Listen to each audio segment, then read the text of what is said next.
you got to serve somebody. It may be the devil or it may be the Lord, but you got to serve somebody. So really the question today is, who do you serve? What do you serve? And maybe there's things in our life where we just need someone to say, stop it. So for me, let's make this personal. For me, maybe some of you identify with this, I have a constant internal dialogue. It's a voice, and it is very sarcastic. Very sarcastic. And I usually have filters in place and boundaries. And you're like, this is what your filters look like? I know. Can you imagine what it's like when there are no filters? The reality is you don't have to imagine.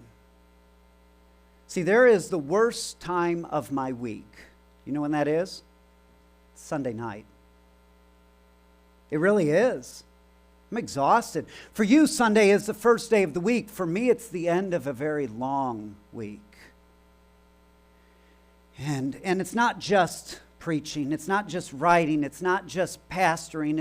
It's the fact that every week I'm not just reading and reciting words. I'm pouring out my heart. And the emotional impact leaves me vulnerable. So usually on Sunday nights, we go over to Dennis and Sarah's, Dana's parents, and we all meet as a family. Her brother comes over, his family, and we meet there. And I find that is a very vulnerable place. That voice of sarcasm, at that point in the evening, has very few filters. And so I see a line, and I go flying over it. Because that's what I do with lines. But the filters are not in place, and so I become sometimes very offensive. And so I stay quiet. Well, then I'm pouty and sullen. Right? There are boundaries we put in place that are meant to protect us from ourselves sometimes, and also to protect others around us. Boundaries are not bad things. Boundaries, in fact, are good things. We have them all of the time. I know we talk about in the church, and I've mentioned it, we come to church and we put on our go-go gadget church smile. How's everything going? Just fine. And I know there's a falsity to that, but at the same time, it's a boundary. There is a point where we've got to maintain some safety in our life from ourselves and for each other. It's not always wrong to say, I'm okay, even when you're not, as a way of saying, I'm just not ready for that.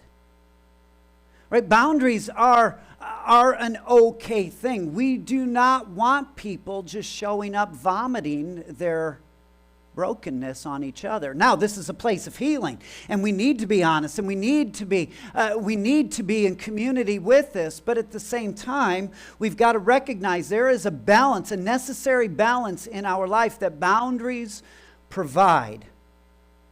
There's something to be said for these barriers. We live in a culture that celebrates, above all things, authenticity.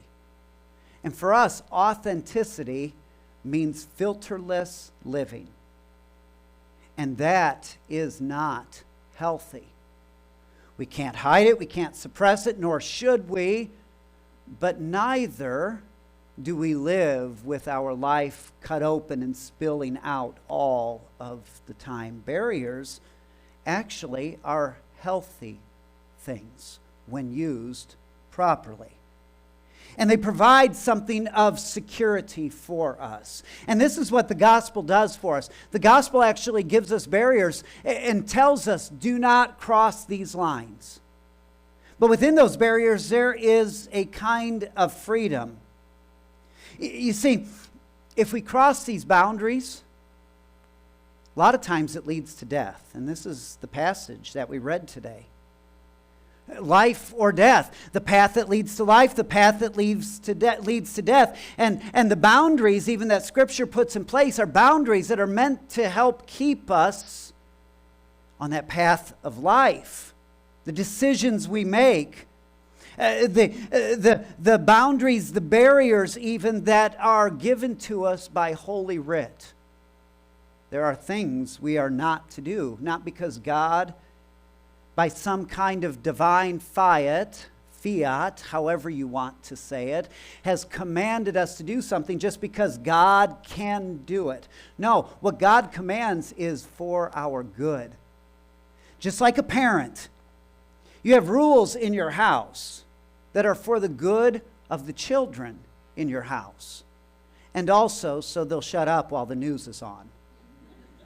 But that's beside the point. But you don't just arbitrarily make rules for your kids just because you can. You make rules for your kids because that's what they need.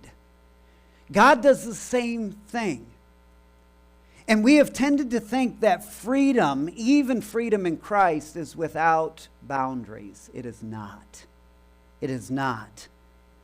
Because it begs the question in us, the question that has been dominant in our mind from the very beginning of the service, about choices. Who do you serve? These boundaries help us determine the right people to serve, the right things to serve. Who do you serve? What do you serve?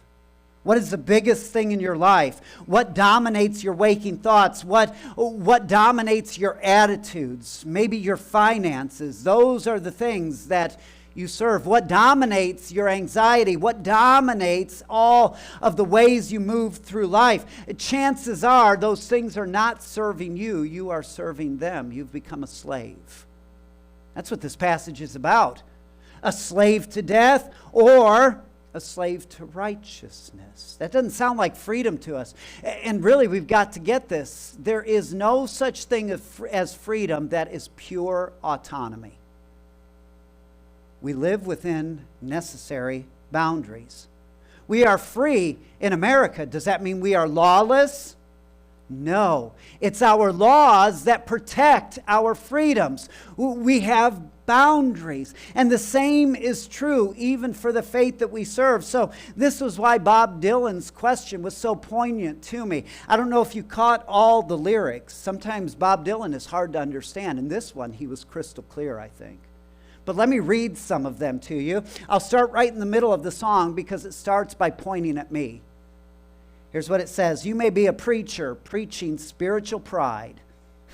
Maybe a city councilman taking bribes on the side. Maybe working in a barber shop. You may know how to cut hair. You may be somebody's mistress. Maybe somebody's heir. But you've got to serve somebody. You've got to serve somebody. Serve somebody. Well, it may be the devil. Sorry. I hear it in my head. It may be the devil or it may be the Lord, but you got to serve somebody. You might like to wear cotton. You might like to wear silk. You might like to drink whiskey, might like to drink milk, might like to eat caviar, you might like to eat bread. You may be sleeping on the floor or sleeping in a king-size bed. Still, you've got to serve somebody. This is the choice. Those are good words, aren't they? It preaches itself. You see, this is what this passage is about. It is about this either or. A path that leads to life and a path that leads to death. Now, Paul, in this passage, if you were listening, he doesn't give us many specifics, like what should we do and what shouldn't we do. When you read later in the book of Romans, he's going to help give us some of those guidelines. But the point is not to say what you can and can't do. I think most of us know. Most of us know. You know, there's a value in sneaking. You know what the value in sneaking is? It's you know something is wrong. That's why you're sneaking. You're sneaking because something in you says, I shouldn't get caught doing this. Right? There's a value in it. And we live so much of our lives sneaking because we know. So the point of this sermon is not to give you all of the lists of rules of what you can and can't do. The point of it is that you hear the principle and apply it to your life. For me, it's the voice of sarcasm. For you, it may be something else. Right? But you got to serve somebody. The principle, though, that he gives us in this passage is really quite simple to grasp. It really is. Romans is not a simple book. But this passage is pretty simple. At least the principle is easily discovered by asking a seemingly simple question. Is what you're doing working for you? Boy, we come frustrated to the throne of grace a lot, don't we? We come frustrated to God with our prayer requests. We come frustrated with our lives. And then we keep doing the same stupid things over and over and over again. And the question today is really, is it working for you?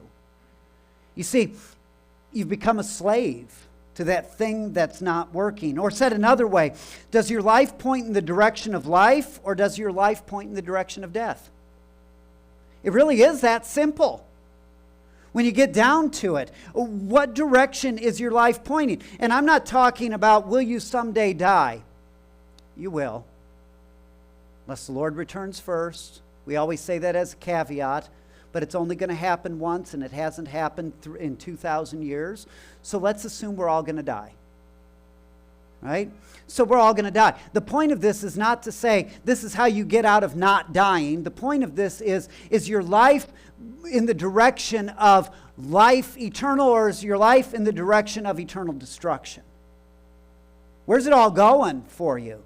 And is it working for you? Take inventory of your life and look at it honestly. Does your path include a body count of those who died along the way who were in the line of your path?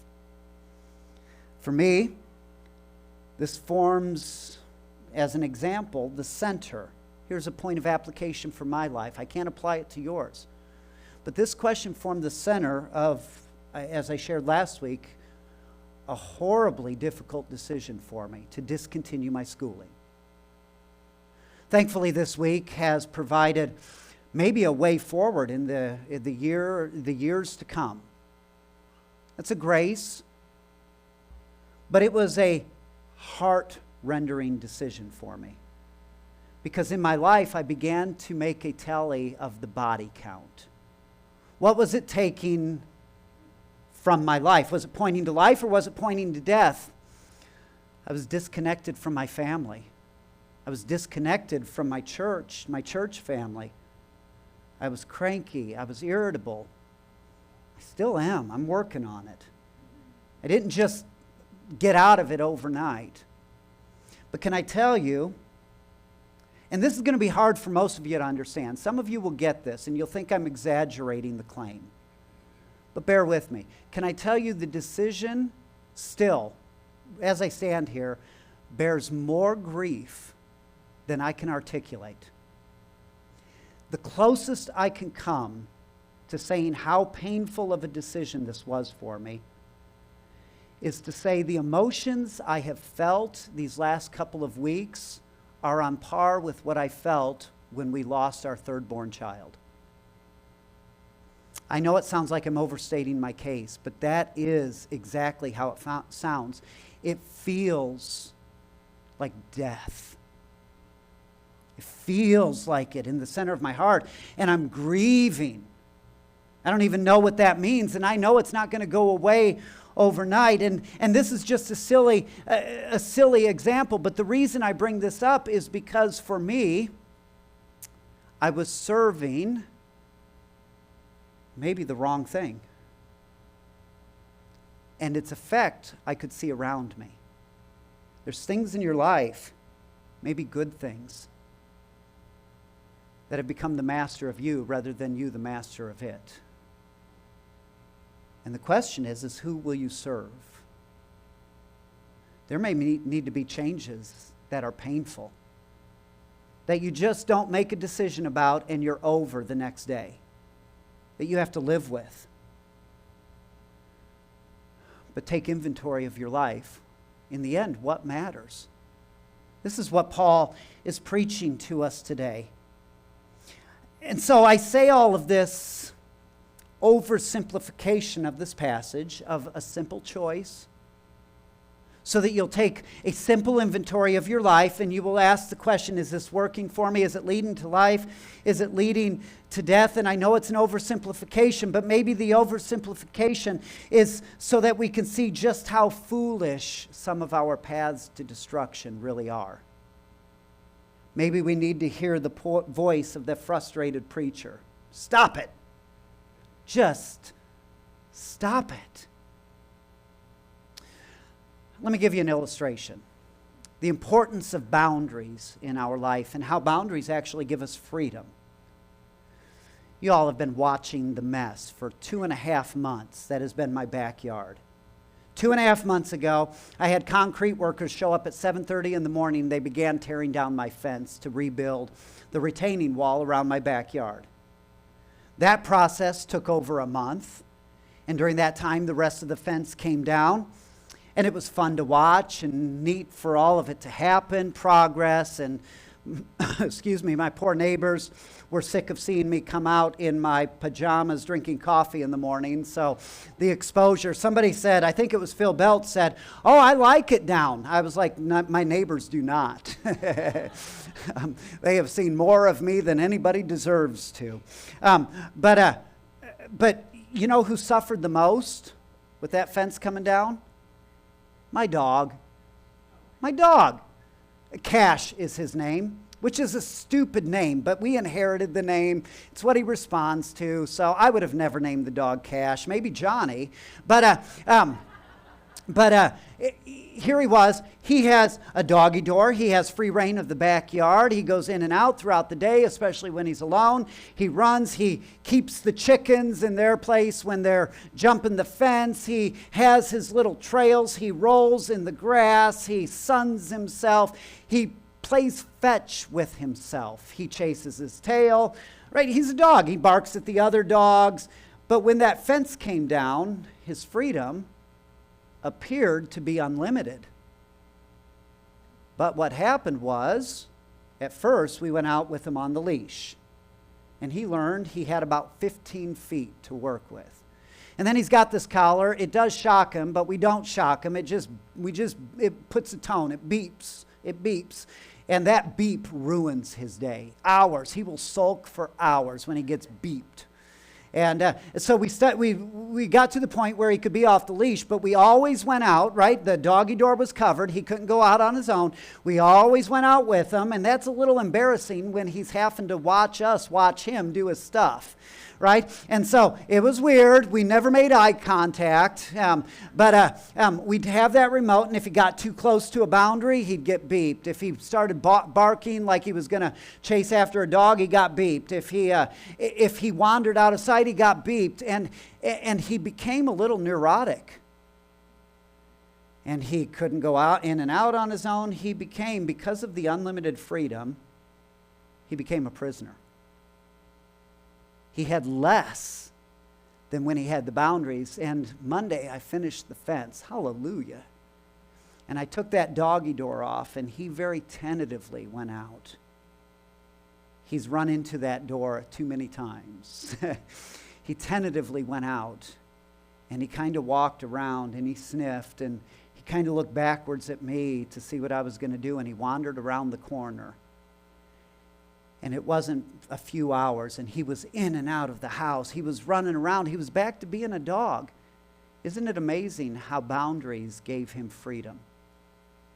We need boundaries in our life that give us freedom. They provide the choice for us. We want to live in a kind of freedom that is autonomous, which is no freedom at all. It is slavery, and it leads to death. If Cash had run off, it would have led to death or the dog Pokey. I don't even know. But it would have been his destruction. It would have been his undoing. And the same thing goes for us. We need, for our freedom, we need boundaries. And so it serves as a choice for us, this fence, this boundary. So what are some practical ways? Let me give us some practical ways in our life where we can live within healthy boundaries. I'm going to give it to you in two parts. And again, these practical ways are more principled than they are practical ways. You're going to have to figure some of this out on your own. Paul didn't explain it to us. It's not my job to put words in Paul's mouth. So you're going to have to do some of the hard work. Well, I came to church for you to spoon feed me. No. You're at the point you're ready to do some eating on your own. So here it is. Practical points that are more principles to apply to your life in specifically practical ways in your life. Here's the first thing that I see, and each leads into the other. Here's the first thing I see where we have lost our boundary in the church. I'm speaking to the church. I'm not speaking to the world. Pride. We are prideful people. Pride is more than just an inner disposition of superiority. It's also an action. It's the action of stopping listening to anybody but our own voice, our own echo chamber, our own commentators of life. It's when we start assuming that everyone else is stupid, foolish, or naive, and we begin to treat ourselves as the ultimate authority. We've made a choice. And the choice is not to hear God's voice, but to hear my voice as if I'm God. That's what pride does. Pride is unteachable. Pride assumes that you have arrived at the end of knowledge, and what you know and how you know it is all that reality is composed of. You don't listen to anyone else. You cannot hear another perspective. Pride looks at others with arrogance and says things like, I crafted this sentence for our church. Pride looks at others with arrogance and says things like, well, when I was growing up, that would have never happened. Oh, there should be a collective groan. You see, here's how it goes. Every generation since Adam and Eve has said something similar.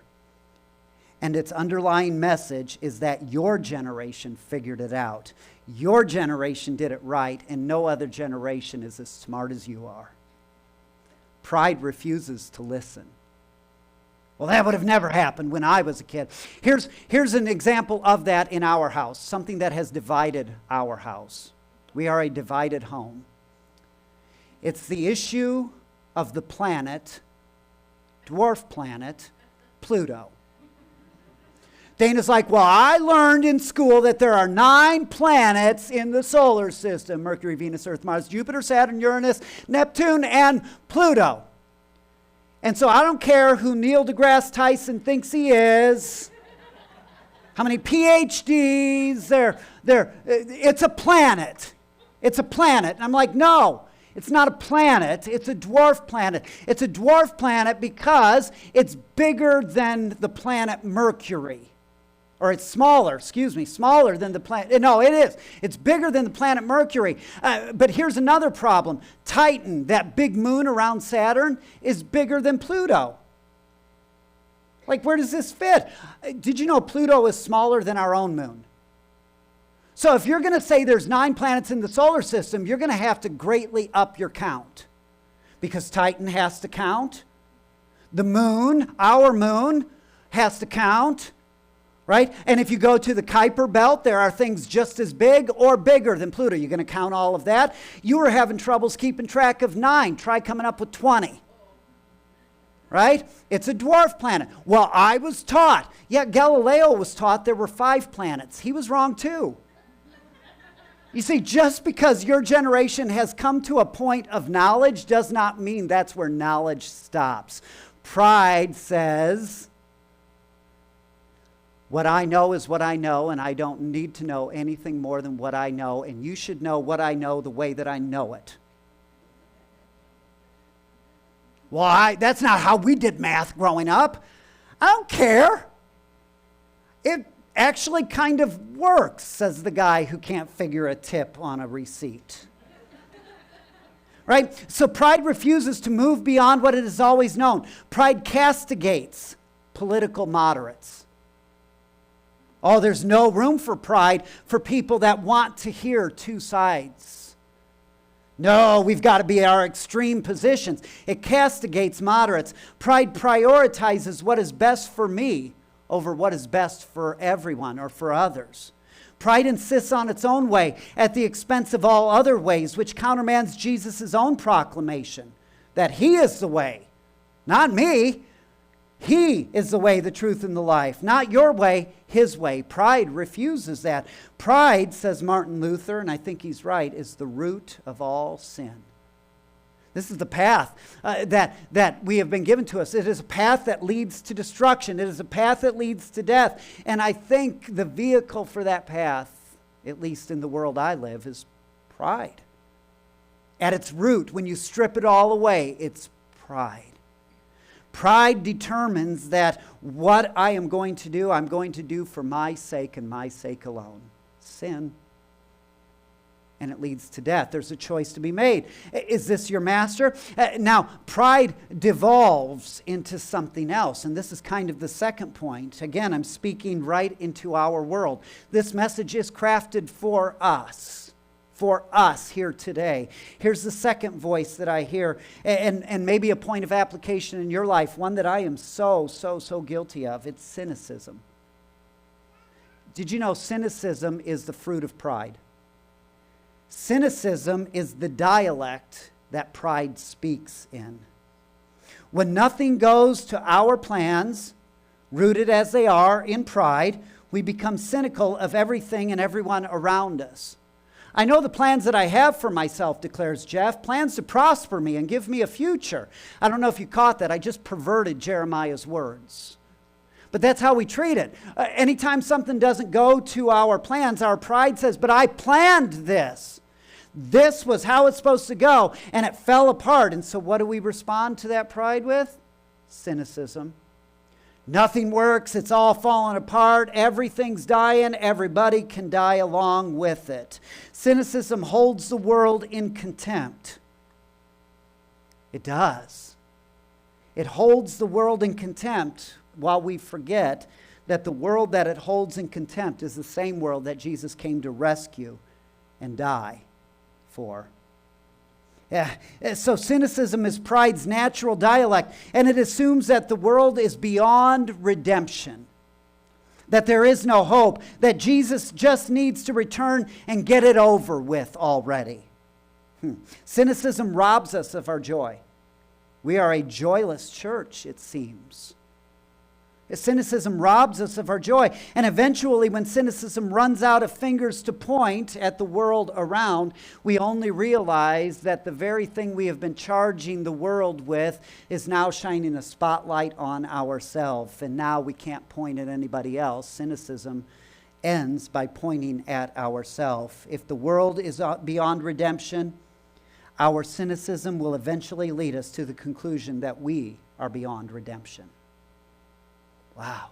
It's despair. It's death. This is the choice before us. You got to serve somebody. You see, the proper response to cynicism and pride together is hope. Hope, not wishful thinking, not crossing your fingers, not lucky charms. Hope is that recognition that God's plan is to redeem everything. I wish we'd get that when we read our Bibles. Everything is what God has in His field of vision. Everything is what God is planning on redeeming. Read Ephesians, read Colossians, read Romans 8. In fact, read ahead because we're going to spend a couple of weeks in Romans 8 because it's phenomenal. All of creation is groaning. All of creation is groaning in anticipation of our redemption as sons and daughters of God. All of creation. God's plan is to redeem everything. God's not a cynic. That's the devil. You got to serve somebody. It may be the devil or it may be the Lord. You got to serve somebody. The voice of cynicism is pride's dialect, but it is the whisper of Satan in our ear.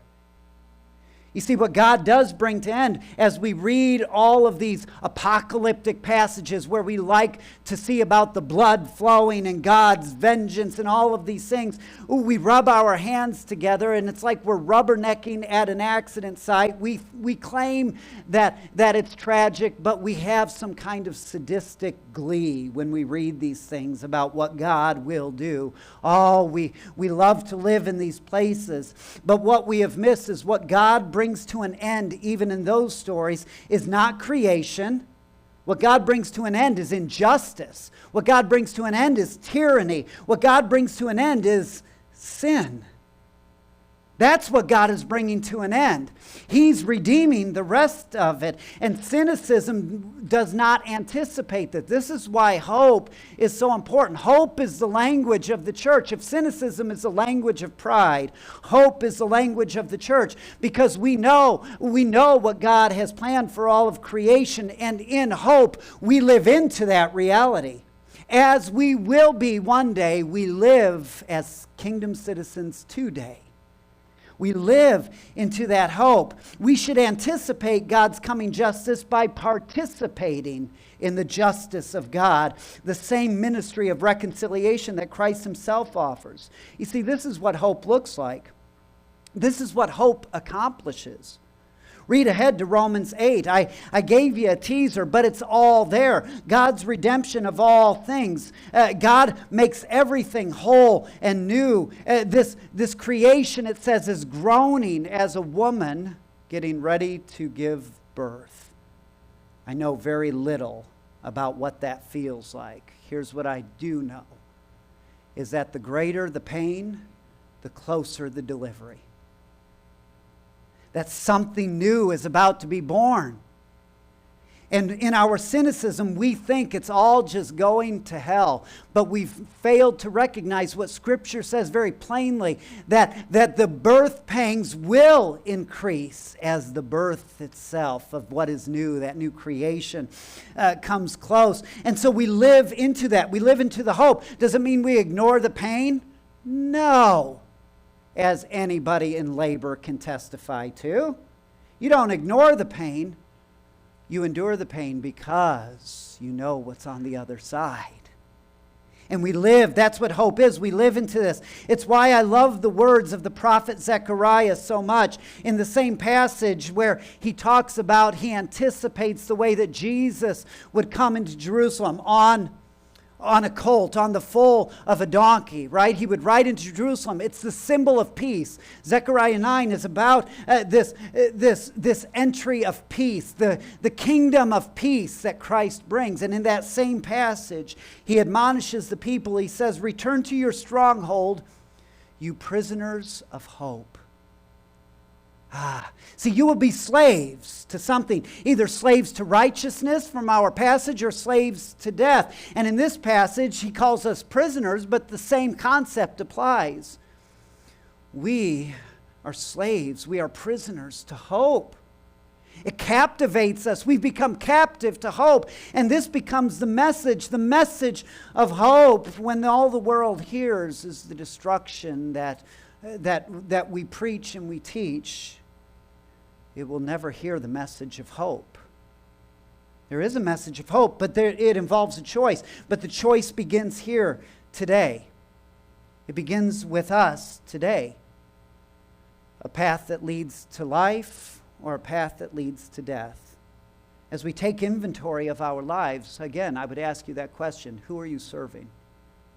Because you got to serve somebody. Either you will serve the brokenness of sin in the world and in your life, or you will become a prisoner of despair and hopelessness and cynicism, or you will serve the promise of Christ that all things will be redeemed. And today, the beginning of all things is you. I encountered a poem this week, and I want to finish with these words because it also offers us a choice. Here's what it says. It's from Michael Leunig, who is a living poet and a cartoonist, an Australian-born man. Now in his 80s, he writes, "There are only two feelings, love and fear. There are only two languages, love and fear. There are only two activities, love and fear. There are only two motives, two procedures, two frameworks, two results. Love and fear. Love and fear." I love the words of Joshua entering the land of promise. He says, "A choice is set before you," echoing Moses' words. We read it earlier, "Choose life that you may live." But the choice now is, who will you serve? Here's what Joshua said. Some of you have this on your walls, hanging at home. Maybe you need to remind yourself of this truth. Joshua's response was, "As for me and my house, we will serve the Lord." Today, that is the invitation. It's to make a choice, and it's very simple. Who are you going to serve? Because you got to serve somebody.